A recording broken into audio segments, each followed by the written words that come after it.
What is truly unique about this election, amongst many others, is that you have someone who also was president, who lost one prior election and is now running again. Not only did he lose the prior election,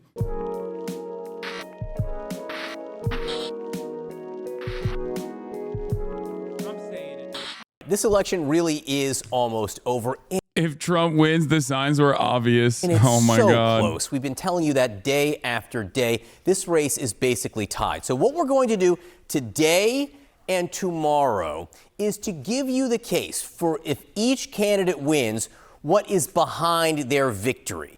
Today, we're going to look at Donald Trump. If he wins, why will that have been? Now, if you're a Harris supporter, don't throw stuff at Harry Etten. We're going to cover the flip side of it tomorrow. CNN senior data reporter Harry Etten is here, and we're looking at the case for a Donald Trump victory, starting with what I do think has been long one of the most overlooked numbers of this election, but could be one of the most important. Yeah, all right. So, look, just 28% of Americans, voters, think the country is going in the right direction, is on the right track. And I want you to put that into a historical perspective for you. Okay, what's the average percentage of the public that thinks that the country is on the right track when the incumbent party loses? It's 25%. That 25% looks an awful bit like that 28% up there. It doesn't look anything like this 42% doesn't look anything like this 28%. So the bottom line is, very few Americans think the country is on the right track at this particular point. It tracks much more with when the incumbent party loses than with it wins. In fact, I went back through history. There isn't a single time in which 28% of the American public thinks the country is going on the right track, in which... You know what's really crazy about this? This obviously is a clear problem for Kamala Harris because she did not take advantage of the gift that was given to her with this swap out at a time when, like, notoriously in many of the Western countries, like, it was an incumbent disadvantage in all the elections that took place, right? And the country was ready not to blame her for Joe Biden's failures, and she still turned around and ran towards Joe Biden, okay? Having said that, however, what is truly unique about this election, amongst many others, is that you have someone who also was president, who lost one prior election and is now running again. Not only did he lose the prior election, but also on top of that, he literally claimed that the election was stolen from him over and over again, included but not limited to doing January 6th afterwards. And he was a sore loser for years after the fact. If you notice, like, Donald Trump rarely ever brings up the fact that he lost the election or that they stole the election from him to the same degree that he used to, even up during the midterms, right? Because being a sore loser does not perform well. Donald Trump is basically, he brings it up for every now and then, but you have to remember something. He brings it up every now and then, but not to the same degree as, like, I won. I'm still, I'm still convinced that I won. This was most of his commentary. This was most of his, like, the overwhelming majority of his commentary, because he's a narcissist, was unwilling to recognize that he had actually lost the election. Okay? This is a major communications flaw for Donald Trump. What you must understand is that most Americans see that, and at a time when Donald Trump has all of the advantages, because people have forgotten about what it was like when he was president. People are very upset with the way things are headed in the United States of America. 28% of the United States thinks that this election is on track. Only 28. At a time like that, him hyper-focusing on trans issues, him consistently talking about migrants in a way that even, like, people who want to deport migrants consider to be a little bit too much, a little bit too far for them. All of that stuff genuinely hurts his chances with a lot of people, because every moment that he's dealing with, like, the backlash caused by his own statements over and over again is a moment where he's not talking about how he's going to fix the economy. Okay? He's going to win. You know that? I mean, he could. I'm not saying that he's, like, absolutely dead ass going to lose. I've never said that. As a matter of fact, I have been complaining about the Kamala Harris campaign nonstop. Okay, I've been complaining about the Kamala Harris campaign now. I'm currently complaining about the Kamala Harris campaign, saying that she was delivered a massive gift with the Biden swap out, where she could have shown that she is moving the campaign and the Democratic Party in a positive direction away from Joe Biden, a person who was so objectively unpopular that it required him to drop out and be substituted with the vice president. She squandered this opportunity pretty aggressively, pretty spectacularly, so much so that a lot of the top line messaging that came from the campaign ended up slamming the polls in this deadlock 50-50 split. $30 million of ad spend on the campaign messages not working in your favor means that you have to change. At a certain point, you had to have changed your campaign messaging. Harris' campaign has been perfect? Absolutely not. Harris' campaign has been awful. Harris' campaign is perfect if you're one of these like suburban former Republican voters that already didn't vote for Donald Trump but voted for Joe Biden instead. I don't understand this. They forgot his presidency. People still realize he had low inflation, low gas prices compared to Biden years, even after COVID was over. That's what they're voting based on. It's not some great ideological battle. No, you're not wrong. Democrats and Republicans have not helped the working class either term. You're absolutely correct. But why is Donald Trump more popular now at this point than he has ever been in any other election that he's run in, including elections that he's won in 2016 and including elections that he has lost in 2020? It is precisely because people still are reeling from the negative real wage growth that they experienced for 1.5 years. That is impossible to come back from. And in spite of that, in the midterm elections, the Democratic Party was not punished in a way that it was supposed to be punished. Chaos in the Middle East, insane prices, it's just a failure. It's the failure of the Democrats, not really the Trump appeal. I think it is legitimately a failure on the communications front from the Democratic Party to not remind people what it was like when Trump was president. Didn't Kamala's approval rating jump by like 7 points as she took over from Biden? What's your explanation for that? Yeah. All of the gains made were in the beginning. And ever since then, it's been locked in. Kamala Harris made up like 10 points from where Biden was standing at in key states. Okay. Kamala Harris literally made up in almost overnight. Kamala Harris made up for like 10 points. And then they just stopped. One must ask the question, how? One must ask the question, why? Record number of donations. They raised like $1 billion, dude, in a matter of months. And since the DNC, the numbers have not moved, or in the last month, the numbers have moved in the direction of favoring Donald Trump. Now, having said all that, I still think, given how bad of a campaign Trump is running as well, and given how limited Trump's opportunities for victory look like, because he has to capture the attention of people who either A, weren't paying attention under the Trump administration, or B, were too young to vote for Donald Trump, because he has to get those guys on board, and he's not doing enough to get those guys on board, and those guys are notoriously not exactly people who vote, mid and low propensity voters. He has a harder time securing a W from the Electoral College in the way that it stands. Yes, I saw the Fox News poll tracker. Trump over Harris, 50% to Harris is 49. And Pennsylvania, Trump over 50% to Harris is 49. And Michigan is deadlocked at 49-49. If you talk to people who are likely Trump supporters or openly Trump supporters or people who say they like Donald Trump and they say they might even want to vote for Donald Trump, you should ask them if they've registered to vote. And then you will understand what I'm saying. There are a lot of people, especially in the demographics, low information voters, voters with lower educational attainment, working class voters that are openly in the tank for Donald Trump. Many of them will not vote. Many of them will not go out and vote in the polls. They will not vote come November. That is my suspicion.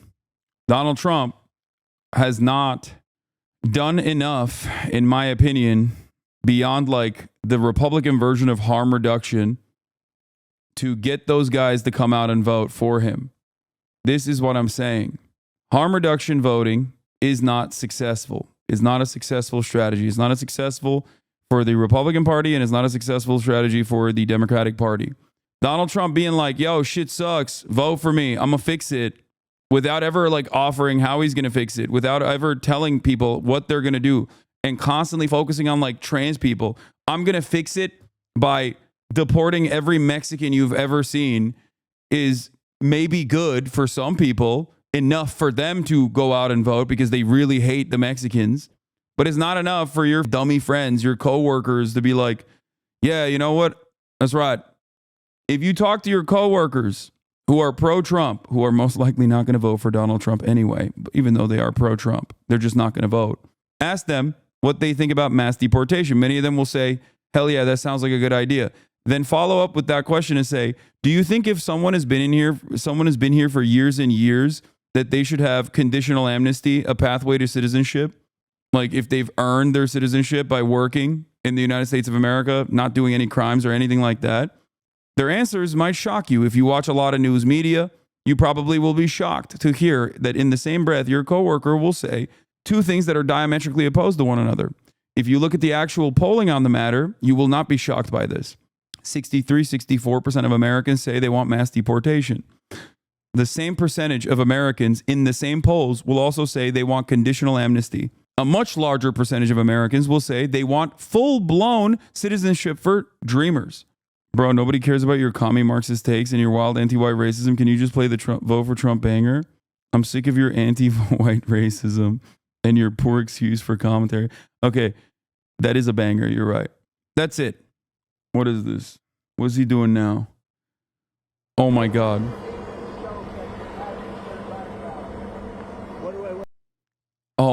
Oh, he's doing goat work.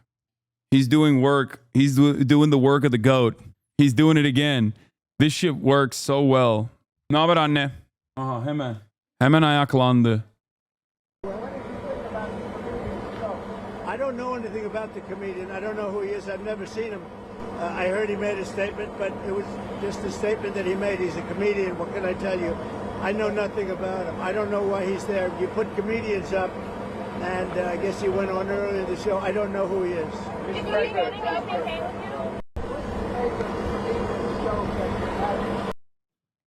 I don't know. I've never seen him. I will kill him. If I become president, I'm arresting him. I've never seen a comic in my life. I've never even heard of laughter. What is comedy? I do not know. Fox News poll shows North Carolina at 49-47 for Trump. Pennsylvania at a tie at 48-48. Michigan at Harris advantage 48-46. The gubernatorial race, obviously, as Stein winning, that's a lock anyway. But it seems like the gubernatorial race is not having down ballot consequences for North Carolina, at least in this poll, this Fox News poll. In the PA Senate, you got Casey at 50-48%. In the Michigan Senate, Slotkin, once again, overperforming the top of the ticket. Looks like Trump just killed Tony. Good one. Which the incumbent party actually won. They always lose when just 28% of the country believes that the country is on the right track. It is you are swimming upstream if you're trying to win in this environment. What is this? Just subscribed? And wow, this is incredible work. Hasan Piker's joined OnlyFans. I have not joined OnlyFans. What the is going on? I do not have an OnlyFans yet. Okay. Also, President Biden. On the micro level, a lot of the coverage today is over something President Biden said. On the macro level, what kind of a weight is he on the Harris campaign? Yeah, so, Joe Biden isn't on the ballot, but he's certainly in the minds of Americans, right? So I went back and I looked, okay, was the successor of the same party when the president's net approval rating was negative at this point, which Joe Biden's most definitely is? He's 15 points underwater. Now, we don't know if Kamala Harris is going to succeed Joe Biden, but we know back in 2008, George W. Bush, his approval rating was down in the 20s. Did a Republican succeed George W. Bush? No. How about in 1968? Lyndon Baines Johnson, his net approval rating was negative. Did a Democrat succeed Lyndon Baines Johnson? No. How about in 52? Harry S. Truman, his approval rating was in the 20s, if not the upper teens. Did a Democrat succeed Harry S. Truman at 52? My memory, no. No, as Kate Baldwin says. Dianu. No. Dianu. Separate story. Well played. Close. Wrong time of the year. Well played. Dwight Eisenhower, a Republican, succeeded Harry S. Truman. So the bottom line is, for Kamala Harris to win, she'd have to break history, be a Democrat to succeed Joe Biden when Biden's approval rating is way underwater at this point. Again, it could happen. It just doesn't in recent history for sure. Okay, registration numbers, Harry. Yeah, Republicans have been registering voters in big, huge numbers. They have been gaining in party registration versus the Democrats in the swing states with party registration. We're talking Arizona. I think it's a 5-point. They've expanded their lead from 5 points from where it was back in 2020. How about Nevada? Big Republican registrations there. They like the early vote. How about North Carolina? Big Republican registration games. How about Pennsylvania? We spoke about it before a few months ago. Big Republican party registration gains versus where they were 4 years ago. So Republicans are putting more Republicans in the electorate. The Democratic number versus the Republican number has shrunk. And so the bottom line is, if Republicans win, come next week, Donald Trump comes next week, the signs all along will have been obvious. We would look at the right direction being very low, Joe Biden's approval rating being very low, and Republicans really registering numbers. You can't say you weren't warned. Again, this is the data which supports the idea of a Trump victory.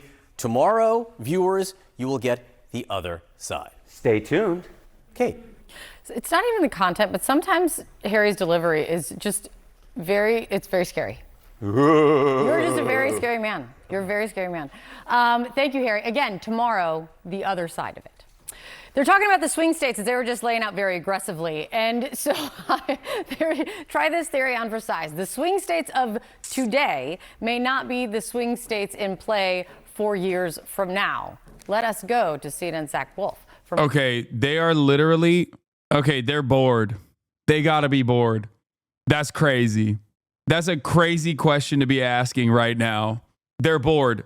They're bored. They're bored. They're like, we've run through our coverage. That's crazy. It is. We are unveiling a new CNN poll from Pennsylvania, Wisconsin, and Michigan. David Chalian is where else at the Magic Wall to break it all down. David? 3 polls for you today, Dana. Yes, these are our final set of battleground state polls, and today we're focusing on those blue wall states. Take a look at the overall numbers among likely voters in Pennsylvania. Dead heat tie, 48% to 48% in the biggest electoral college vote prize of the battleground map.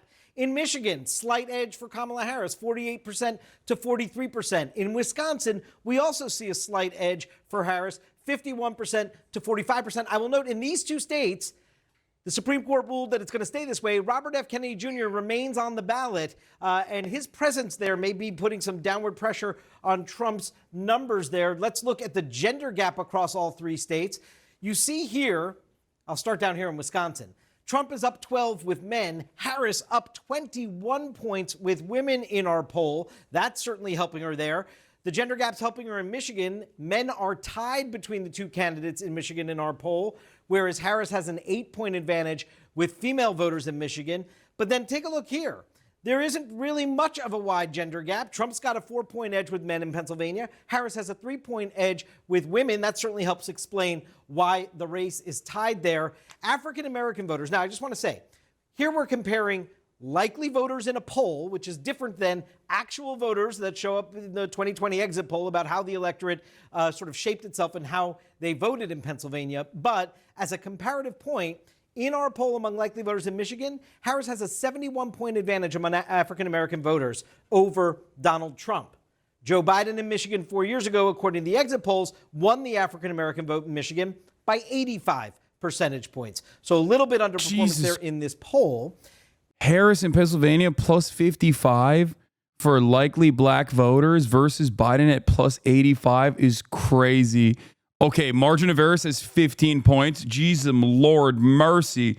Throw it in the trash. Okay, dude. What did they do? Ask 3 people? What the do you mean? Margin of error 15 points. Like, sure, 4 to 5 is one thing.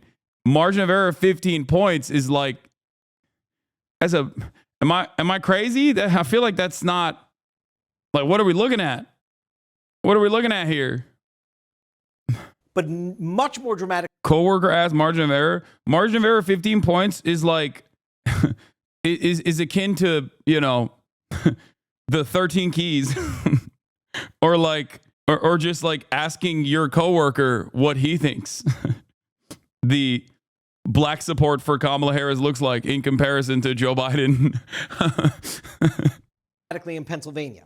It's like, it's a subsample of 93 people. It's total bullshit to do this. Crosstab diving on this shit is so stupid. This is digging for a news story because every poll is hurting. Everyone is just saying +1, -1, 0, and not taking risks. It's annoying. Someone has the balls. Someone have the balls that not heard. No, margin of error 15. Margin of error 15 is like literally the type of people who look at the Polybet market and go, well, it seems like people with money riding on this have decided that Trump is definitely going to win. And then just, that's it. Oh, okay. I guess then you're right. No need to have an election anymore. The crypto betting website decided the outcome already. Harris's lead with African Americans among likely African American voters in Pennsylvania in our poll is 55 percentage points over Trump. Biden in 2020 in the exit polls won African American voters in Pennsylvania by 85 percentage points. That is a potential warning sign in places like Philadelphia, Pittsburgh, for the Harris campaign to take a look at. And then interestingly, this is Donald Trump's base, Dan, as you know, white, non-college educated voters. And it is still his base, but he's not performing as strong as he did 4 years ago. If you compare now, in Pennsylvania, has a 27-point advantage with white non-college voters in our poll among likely voters. But back in the exit polls 4 years ago, he actually won them in Pennsylvania by 32 points. You see it in Michigan, 17. Back then it was 21 points. In Wisconsin, in the poll, he has an 11-point edge among white non-college likely voters. But in the 2020 exit polls, he won them by 16 percentage points. So a little bit underperforming with his own base, Dana. So interesting. And what about what voters are saying regarding Harris and Trump and which candidate they think gets them? Yeah, I think it's such a good question. I know there are a lot of numbers here because we tested a whole bunch of candidate qualities. But clearly, Harris's best mark across all three of these battleground states is that voters see her far more as honest and trustworthy than they do Donald Trump. But I would look at these next two categories. Cares about people like you, puts country ahead of self. I think these two categories were the point of her closing argument speech last night on the Ellipse. And those categories are working for her. Obviously, she'd like to see them be even bigger advantages across these three states. Shares your vision for the country. In Michigan, she's got a 1-point advantage. In Wisconsin, a 4-point advantage. Trump actually has the advantage on that category in Pennsylvania. And this is Trump's big advantage right now as a characteristic. Bring change the country needs. He has an edge against Harris among likely voters in all three of these states, obviously much closer in Michigan and Wisconsin. It's a pretty significant 7-point advantage in Pennsylvania. Harris clearly wants to do some work on this score as well. Who's left in the electorate? Well, not very many people. Most people you see here in the mid-90s, low 90s, mind made up. You see what a small percentage are still movable voters. And what about those that already voted? Now, we asked people, so among likely voters in our polls in all three states that tell us they've already voted, Harris is actually winning the people who tell us they've already voted in all three states. I would just say it's about a quarter in Pennsylvania and a third in Michigan and Wisconsin. Not as big a share as we saw in our poll yesterday in Arizona and Nevada, where they have a bigger tradition and a longer tradition of participating prior to Election Day, Dana. A lot to digest there. Thank you so much, David. We'll see you in approximately 5 seconds digging into all of this. In addition to David is Bloomberg and CNN's Nia Malika Henderson, Politico's Meredith McGraw. David is coming to the table. We'll be here momentarily. Nia, what's your takeaway from these? You know, listen, the only poll that matters is the one on Election Day. But I've heard that somewhere. Yeah, I just coined it just now. Listen, we'll see what happens. You could tell the work that Kamala Harris needed to do last night, arguing that she's the candidate for change, arguing that she would restore sort of normalcy and decorum and unity in the White House. And you saw her make that implicit comparison. There she was at the Ellipse, where Donald Trump, of course, invoked his mob to attack the Capitol, and her essentially saying she's going to restore American traditions around inclusivity and around democracy, strong speech, and with an eye towards particularly undecided voters in those swing states, which are a sliver, about 5% at this point. Yeah, yeah. and I don't know where David is. Where's David? He's coming. He's coming. Good. He got a little. No, we'll be here in 1 second. Yes, it is a sliver of the undecided voters. Let's look at the choice for president now versus August in these 3 states. Wisconsin, as we just saw, Harris +6. August, Harris +6. Michigan, Harris +5. August, Harris +5. Are you sensing a theme here? Pennsylvania tied now, in August tied. And it's not as if nothing has happened in the world. It's not as if nothing has happened on the campaign trail. We don't have time to read all of this. This is just in less than 2 months, some of the things that have happened that have had at least a little bit of an impact on this race, but it hasn't. Harris and Trump debate. Taylor Swift endorses Harris. Baseless rumors about Haitian migrants eating pets. Liz and Dick Cheney endorse Harris. Second Trump assassination attempt. Recovery from Hurricanes Helene and Milton. New evidence from Jack Smith. U.S. port strike. Iran strikes Israel. IDF kills Hamas leader. General Kelly says Trump fits the definition of a fascist. Praise Hitler multiple times. Vile comments at Trump's Madison Square Garden rally. I think we need to contend with the reality that there are just like a shit ton of people in this country that don't give a like they're in the tank for death and destruction. And I'm not talking about like overseas death and destruction, which is uniparty. Okay. Gonna need serious de-radicalization effort after this. Yeah, I don't know what the fuck we're gonna do about that. The amount of effort needed to re-educate a dozen hogs will be on the scale of the Apollo program. You've been super correct about the whole people want their trees thing. Yeah. I just like I don't know. I don't know what to say. I don't know what to say about the state of affairs in this country. Move the numbers. And I think that's one of the most remarkable things about the polling that we've seen come across our eyes lately is that over the past few months, as you pointed out, we've seen all these really remarkable moments play out, whether it was assassination attempts or, you know, really scary moments on the world stage. And yet the polling remains consistent pretty much across the board. And when I talk to both campaigns, just got here. Has he gone over ABC supposedly leaking the election results from Formula One with Harris winning the election? Yes, it's very simple. Sometimes news media teams actually test out their graphics ahead of time. That's it. It has happened in every election cycle. The only difference is nowadays, especially with Twitter, people just see that and immediately go, oh, they're predicting ahead of time that Kamala Harris is going to win. Okay, that's it. They are preparing graphics and they accidentally unveil a graphic that they're preparing. In the graphic, they usually just add blanket data. Who was it that released the Queen's obituary years before she died? Pretty sure I remember that happening. Yeah, they did that. They did that for Noam Chomsky as well. People like media teams, news media teams do this all the time. And sometimes accidentally they play the graphic when they're testing it out and it shows up on TV and every single person goes, oh my God, it's fake or it's already staged. It's staged ahead of time. This literally happens every election law. I remember you going over this in the last election. I know. It's not real. There's no like massive conspiracy. Phrase that they keep using on both sides is that they're, quote, cautiously optimistic, and they both point to, you know, their own data points, whether it's early voting. We have had the Jimmy Carter obit ready at the Times for 3 years now. It's just a running joke every month. We check in on it and make photo subs. Yeah. Same with Henry Kissinger. Everyone had an obituary lined up and ready to go.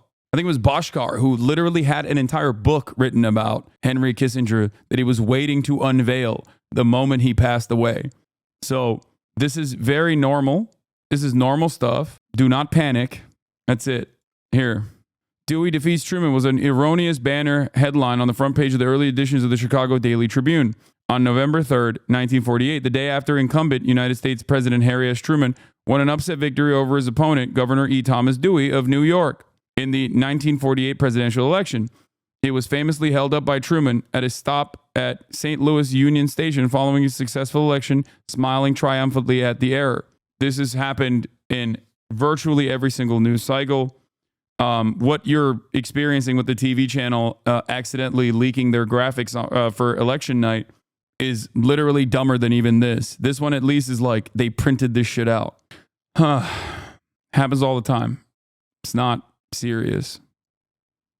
Or it's enthusiasm among their own slices of the electorate that they're leaning on, that they feel confident about. But it really is so remarkable that we're not seeing any major shifts here so close to the election. And it's also unusual. I mean, the stability has been a unique feature in this race across the board.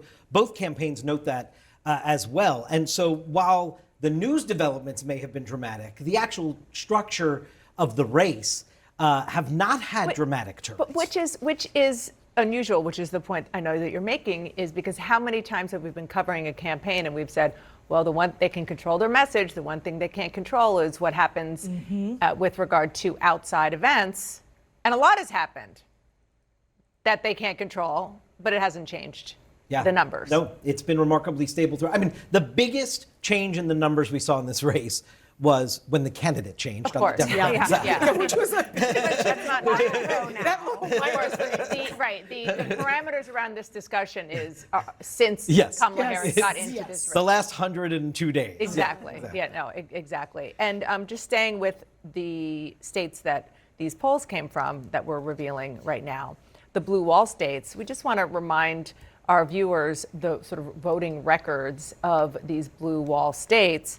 And they are usually, as you can see, obviously blue, which is why they're called the blue wall states. And they're usually pretty consistent in voting together, except for a couple of notable exceptions, like 1988, when Wisconsin went for Dukakis and the other two went for Bush. Yeah, listen, and that is the great hope of Democrats, the great hope of Kamala Harris's campaign, that these blue wall states will essentially revert to form, right? You saw Donald Trump win miraculously in all three of those states in 2016. Their hope is that their ground game and kind of the DNA of these states basically guarantee that they will win. Listen, it's going to take a lot of work. You see, Pennsylvania is a dead heat. It has been that way. There's sort of different demographics in these states, but a lot of similar different demographics. Big black populations in the cities, and then suburban areas where they're obviously going out there taking folks like Liz Cheney to talk to some of those white suburban voters and Republican voters as well. So listen, that seems to be her most likely path.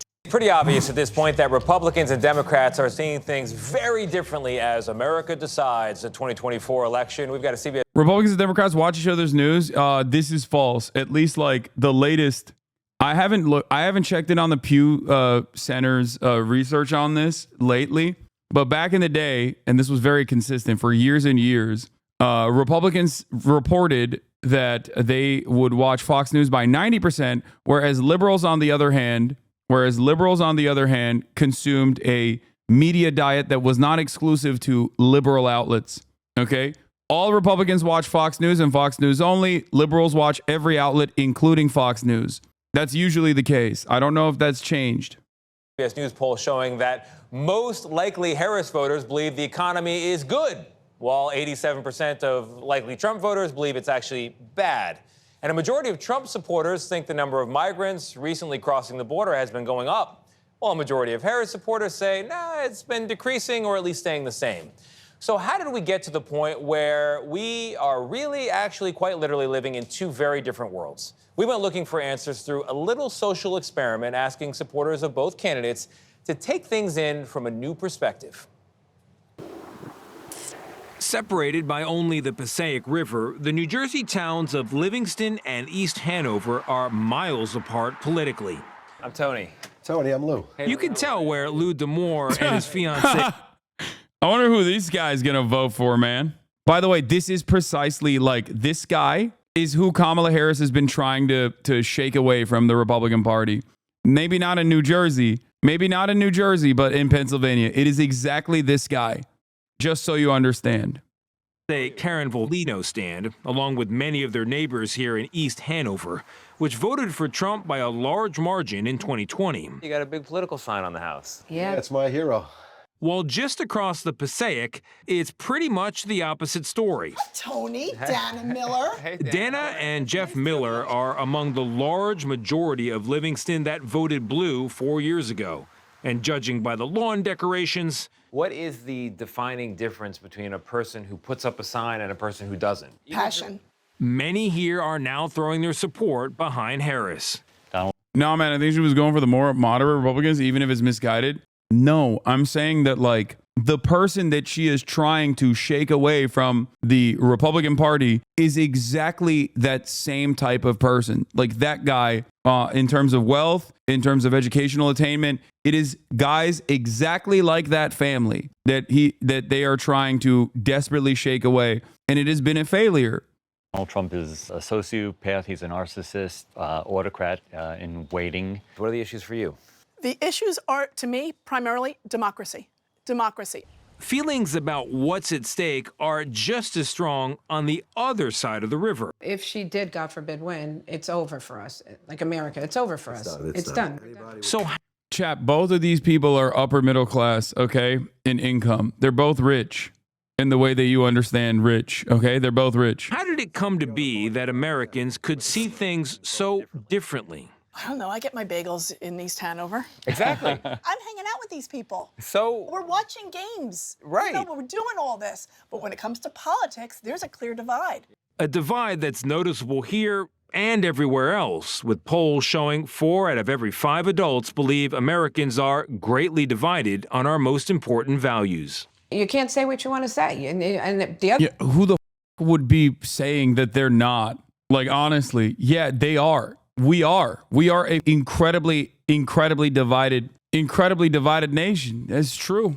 And it's gonna get worse. It's gonna get worse. There is no more, like, there's no honesty or integrity or truth. I mean, maybe there never really was full-blown honesty or integrity or truth in mainstream reporting, but like, as information dissemination becomes more democratized, people are just like leaning further and further into complete nonsense. They're moving away from legacy media and they're moving in the direction of complete nonsense that corresponds to their biases. It's garbage. And at a time when like Americans are saying we're divided, Kamala Harris is like, no, we're going to get united. We are united. We are united. One side is saying, nah, we're divided. And it's for good reason. The other side is saying, no, we're not. We'll fix it. The other side says what they want to say, but if you say you're racist, you're homophobic, you're like, why? I'm just having an opinion. But the way in which an opinion that's racist and homophobic, why would you call me out? Those opinions are formed I think it has to do with where you're getting your information from. is where we found at least some agreement. how much do you think people's different opinions are based on just different sources of information? I know the people that I talk to, I know the channels they're watching. I know what they're watching because they're so brainwashed they have no clue what's going on. So we asked Lou and Karen to join us at Dana and Jeff's. Hello. Guys, They'd never met before, but agreed to sit down and hear each other out. It's Right. uncivilized. And We're it living in an shouldn't be. uncivilized nation. when, before, did we ever think like that? Nope. It's getting worse. So what caused it? The division? Yeah, the She's not division. going to like my answer. Obama. You say She's going to blame Obama. Obama. All of the hand wringing, all of the caving and capitulating to the Republicans under the 8 years of Obama's reign, all of that for every single suburban former Obama voter to turn around and be like, well, we got what we deserve for voting for a black guy. Time to vote for the most racist I could find.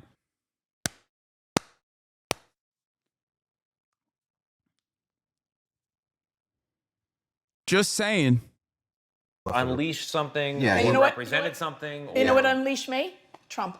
They couldn't agree on even basic facts on issues like the economy, Inflation is way down. Inflation is down? Yeah. Jobs are up. I mean, that's objectively correct. Inflation is down. That doesn't mean that prices are down, okay? But yes, inflation is down. The problem is that most people understand inflation is like, my prices went up. Why are they not going back down? Inflation, the rate of prices going up, has gone down. Do you buy your own groceries? Yes, I do. What the fuck do you mean? No, I have I have people that I've hired that you've never seen secretly purchasing my groceries. Yeah, my butler's multiple. Border wall. He put up 5 miles. Yeah, well, where did you hear that? He put On the almost news. 500 miles of wall. Or foreign relations. Putin's supporting Kamala. Yeah, I don't see that. He is. Where did you hear this? Yeah, I don't. All over the news. So You said the other day you order them, man. Wait, what? First of all, that's not the only way that I purchase groceries. But secondly, yeah, I'm buying the groceries in both of these conversations. Like, I'm very aware of the price increase in groceries. What the fuck are you saying? He lies. He makes us buy his groceries too. Yeah, I sent Kaya out to go shopping. we watched one of Lou and Karen's regular sources of news. Jesse Waters on Fox. Kamala thinks voters are too ignorant to get her message through their thick skulls. It became apparent that much of the information that show lays out Kamala wants to win the black vote with free money and drugs. seemed to Dana I never heard this before. like it was presented out of context. They take sound bites of what they want to promote. Does it help you understand why they feel the way they do? Oh, absolutely. Because if this is what you're watching, then this is what you're believing. And when we flipped over to MSNBC, This is my truth. it was Lou who flipped out over Lawrence O'Donnell. The Trump campaign staff, all of whom disgrace themselves every day by lying every day. Get out of here. He too saw distortions. Yo, this shit is fire, dude. This is good content. Much respect to CBS Mornings for doing this. This is extremely my shit. In the way his candidate was covered. Critics say your tariffs will end up being like a national sales tax. Nope. The countries will pay. The countries will pay. Did you see what he just did there? What do you do? Chop it. I saw that whole interview. He knocked it out of. This is Chop a it. soundbite Say from when one he's word, propagating. nail him. Say one word and nail him. That's why they call this fake news. In the end, You said this is my truth. You said this is fake news. I'm going to pray for you guys tonight. And I mean that. I mean that. Same. no one's vote was changed because of our little get-together. I think the point is to watch a lot of different news outlets and form your own opinion. Absolutely. Yes. And yet the couples did find at least something to agree on. Do you think these opinion shows are part of the problem? Yes. 100%. Yes. Sometimes I think that Yes, both I sides do. show things skewing to their audience. Yeah. I wish we could stop this crap. You know, even the stuff that Fox says sometimes. I mean, this got to stop. I don't know what it's going to take. Your stream pisses my dad the f- off at least once a day. Wait, what? About what? If we all acknowledge how we got into the silos and the problem with the diet, the media diet that we have, why do we keep eating it? Pastime? I don't know. Habit. Yes. 100%. Okay, Tony. Oh, Dr. Phil at the end there? Yeah, Why do we yeah, keep yeah. rooting it? I can't thank Lou and Karen and Dana and Jeff enough. I mean, they were good sports about it. And you know what? After that, we stopped rolling. They poured drinks for one another, hung out a little bit, watched the Yankees game. Oh, really? Alcohol always brings people together. All jokes aside, this is very fascinating because I feel like if we do this more often, we will have an understanding of why people have a certain perspective, why they look through the lens that they look through. Yeah. What we fail to realize is that what we consume, like you said, it has a profound impact on how we see the world and how we communicate with each other. Yeah, yeah. And you know, a lot of it's happening on cable, but a lot of it's also happening with the algorithm, right? You gotta almost have to Right. trade each other's phones every now and then to True. see what the other person's looking at. Yeah, social media is feeding you a customized list of things that you want to see or have been predisposed to. Everybody in this studio was locked in watching that piece. It was so good. Shout out to Martin Finn, Martin your Finn, producer. yeah, Martin Finn brought it home with that one. And by the way, Lou and Karen, they watch us in the morning. So I hope- Great. Your take on immigrants and it only being a difference of paperwork mainly? Wait, what? Your dad got mad at me because I correctly stated that the only difference between an undocumented migrant and a documented migrant is paperwork? That's just, why is he getting mad at like a fact? He says once they cross illegally, they're criminals. Okay. Does he have the same level of smoke for jaywalkers? Like, I don't understand. Yeah. Some crimes are major crimes. Some crimes are minor crimes. He thinks Rhodesia used to be sick as for context. Oh, okay. Well, I think you and I both know what kind of belief your dad has. It seems to me like it's not the paperwork part that he's upset about. Yeah, he's just racist. Also, why do you have a Groyper dad? His mom was Hitler Youth. Jesus Christ. Why are you calling out your dad so hard right now? God damn. I have a pic of her handing flowers to Goering. Oh my God. How bad does it get, dude? What the? Okay, I'm done. I'm done with your call out for your family members. This is insane. Crashing out on your dad in front of Chad is crazy. Yeah.